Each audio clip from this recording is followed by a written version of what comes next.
channel. My name is Lala. If you're not familiar with me, I have been documenting my journey from America to Tanzania, and on my last video you guys will see that I discussed my financial situation and the challenges that I've been facing here. Like I explained on the video, I wasn't fully prepared to move to Tanzania. I was more prepared to move to Ghana. When you're repatriating, it takes a lot of preparation to really survive in the country that you're relocating to in Africa. And I did most of my preparation, like I said, for Ghana. And Ghana, last minute, they changed their rules for the whole situation. Like, their requirements now for travel has changed, and I'm not gonna get a shot just to go to a country. So last minute, once I had already committed to moving to Africa, by selling most of my clothes, my furniture, and also rehoming my dog and getting visas, and just really committing my mind to moving to Africa, it was too late for me to change my mind once I had already committed. So I decided to go to Rwanda, and then now I'm in Tanzania because Rwanda didn't work out for me. But I wanted to give you guys some value and tips so that you don't end up in my situation. I really feel like God is using me as a guinea pig so that you guys won't make the same mistakes as me. I do consider myself a pioneer, so I'm not afraid to take risks and to fail, because I really feel like when you put yourself in that position, it leaves you to learn a lot faster than everyone else who's playing it safe. But for the people who do want to play it a little bit safer than I have and move to Africa, if you want to avoid going broke, which let me give you guys an update. So I'm still broke, but I have gotten a job on italki tutoring people in English. So for the last 2 weeks I've been doing that, and I've been doing really good, and I'm expecting some money pretty soon, which will supplement me, just staying here. But from the video, I did inspire people to reach out to me. I wasn't looking for pity on that video. I was just looking to inspire people and to keep their faith through trying times. But I guess God put me on people's hearts to help out, and a few people reached out to help, and I am so thankful, because it has allowed me to stay here until I'm almost paid from this job. But the situation I'm in now, my first pay period is from the 15th through the 25th. So my pay is every 2 weeks, and that's new to me because I was self-employed in New York, and now I'm getting paid every 2 weeks. And yeah, but it also teaches me discipline and how to budget and things like that. I feel like the TV's too loud. Hold on a second. So yeah, I turned it down. I hope y'all can hear me a little bit better. Hey Kari. Wanna say hey? Say hey. Say cheese. Cheese. You don't know what you're looking at. You have sugar on your face. Okay, go watch cartoon. Okay, yeah, so I want to give you guys some tips on, so right now, my pay period is from the 15th to the 25th. It is the 21st today, so I'm still in this, what I consider myself, what I'm in right now, I consider it to be the wilderness season. I feel like God purposely pushed me into this situation to strengthen my faith in Him. And if you guys are religious or you read the Bible, you should know about the wilderness season. how David was in the wilderness season, how, you know, the Israelites were in the wilderness season. That's exactly what I'm in right now. And honestly, if I could go back and change things, I wouldn't, because it has really grown. Like, my faith has strengthened so much, and I trust God with everything. Like, when I first arrived, I was very nervous because we fear the unknown, but He has not failed me yet. My daughter has never went without a full meal, breakfast, lunch, and dinner, even though, you know, things seem like it would be really bad. And yeah, I just had to overcome that fear and trust in Him and realize that no matter how things seem, He's still going to provide for us. So yeah, but for those who want to play it a little bit safer, I do have tips for you when you arrive in before you arrive in Tanzania and when you arrive, on how to stretch your money and how to not go broke in Africa. Okay, so number one, start a business before you relocate. Before I left, I was very confident that my money would stretch much longer than it did, and I'll get into why it didn't later. But I had also applied for Cambly, which is also a teaching platform to teach English to international students, and I thought I had confidence that I would get that job, and things didn't happen for me as far as Cambly goes. But yeah, when things were looking really, really bad for me, that's when I decided to apply for italki, and I got the job. But I wish I would have applied for several positions before coming here, and yeah, I wish I would have applied for several types of passive income jobs. I really do. So I'm now working for italki. Like I said, Cambly is also a teaching platform, and people that are interested in teaching, these are two good platforms that you can apply for. There's other ones too, but italki is really good. I've been teaching kids, I've been teaching adults, I've been teaching most students that call me are from Europe, the UK, from Asia, all over. So I really like it because I like to help people grow, and I'm being monetized for it. So yeah, have several streams of income already lined up before you get out here, or at least one or two, you know, just to keep your money stretched longer. So that's number one. Number two, this is a big one.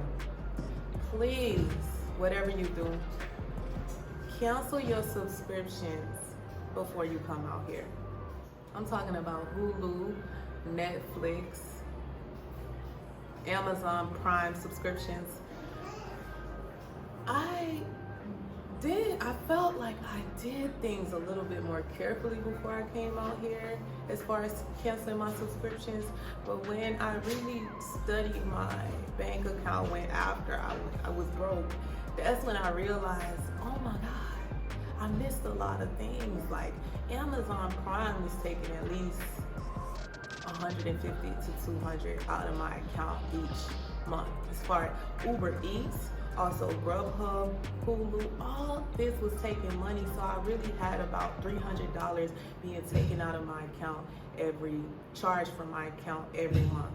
And as you imagine, within 3 months, that's $900, you know, and that could have lasted me a much longer time. So whatever you do, please cancel your subscriptions before coming here. All of them, like really study and cancel them all. Yes. Another thing, I wish I would have started selling my clothes faster. Earlier, because sell your clothes and your furniture. Number two, sell your clothes and your furniture. Okay, all of it, as much as you can. Like I told you guys, I was already prepared to move to Ghana at a certain time. After selling all my stuff, giving my dogs to another family, I was so ready to go. And I don't wish I would have stayed longer, but I do wish that I would have started selling my clothes earlier. But I did have that doubt, like, do people really want these clothes? Because it's not really like that valuable to me. I'm not really a materialistic person, so I didn't have like really name brand clothes and things like that, but people did want my clothes, and I realized this once I left. And also with my furniture, they wanted my furniture, but if I would have advertised it way earlier, I say if you are planning to move to Africa, just start selling your stuff at least 6 months in advance, because people want certain things in a different season. So you want to give yourself at least 6 months to sell your furniture and your clothes, because I got about 40 messages on some of the things that I advertised that I just left behind. So that's a big one. Sell your clothes and your furniture as much as possible, as early as possible. Number 4, live below your means when you come here. I made a big mistake as far as that goes, because like I said, I expected my money to last way longer, and had I made certain decisions better, it would have, but unfortunately it didn't. And looking back in foresight, I wish I would have gotten the way cheaper Airbnbs in the beginning, because when I came here, I thought I could afford the $20 Airbnbs, $22 a night Airbnbs, but that starts to add up when you are here for a long time. So yeah, there are Airbnbs here for like $10, but I wouldn't suggest getting those because the Wi-Fi sucks, and if you're doing like and sometimes they have power outages, so if you're doing online projects or work, it's not best to get those. But they do have some here that are 15, 16. The one I'm staying at is about 15 a night, so that $5 a night adds up, that, you know, over time. So you want to live below your means. And also with takeout, I'm gonna get into that later, but you want to live below your means, whatever that means to you.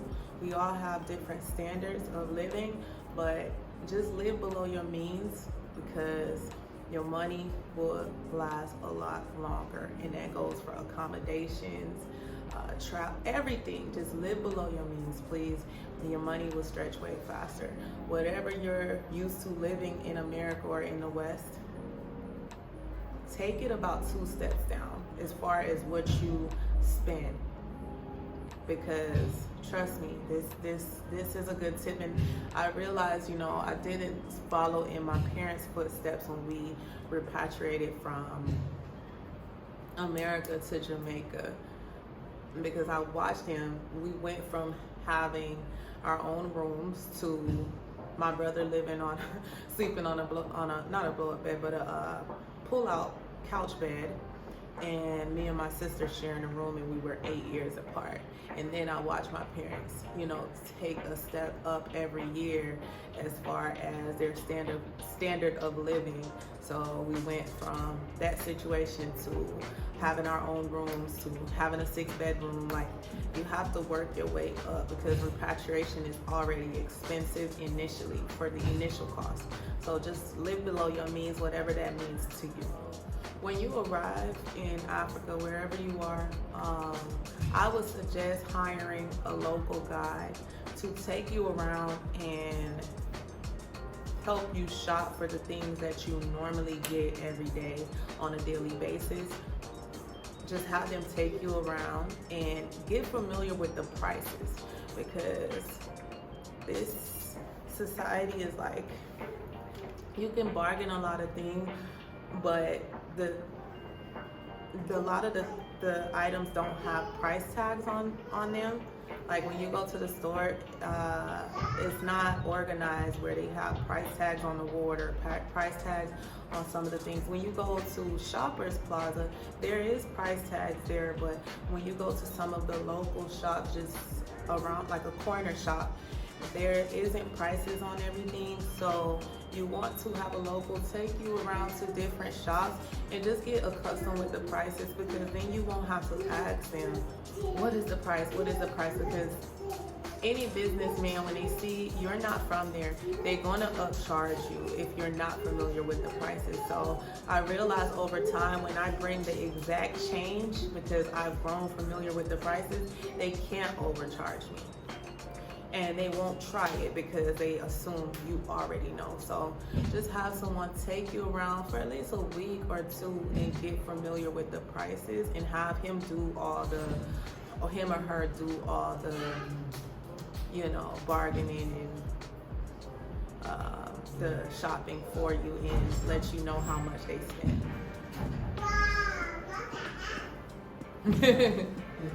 Hi, thank you. Thank you so much.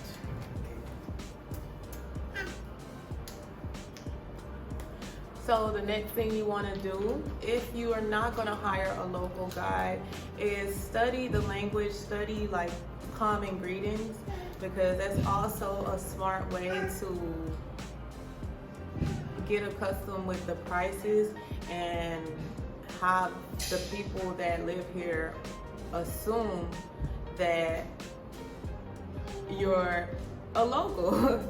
So get accustomed with numbers, you know, the type of money that you would spend. Get accustomed to those amounts and what they mean in Swahili, or wherever country you're going to. Just get familiar with that language.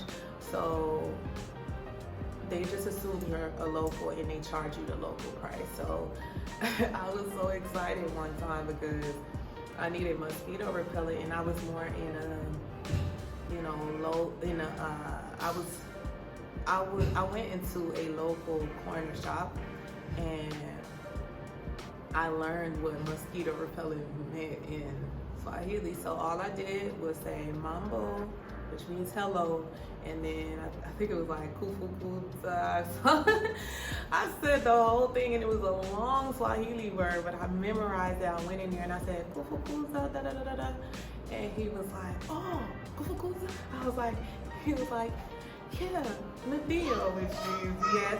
And he went and got mosquito repellent, and I gave him the money, and he did give me back the change that was, you know, the appropriate amount of change that I was actually owed, opposed to, you know, if I would have went in there and spoke English, he would have not probably given me back any type of change or overcharged me. So yeah, just get familiar with the common greetings, and that's what I do a lot when I don't have people with me. It's just going there and I say mambo, and I say bo, and they say boa, and then you know, they say karibu, and I'm like asante, and all this stuff.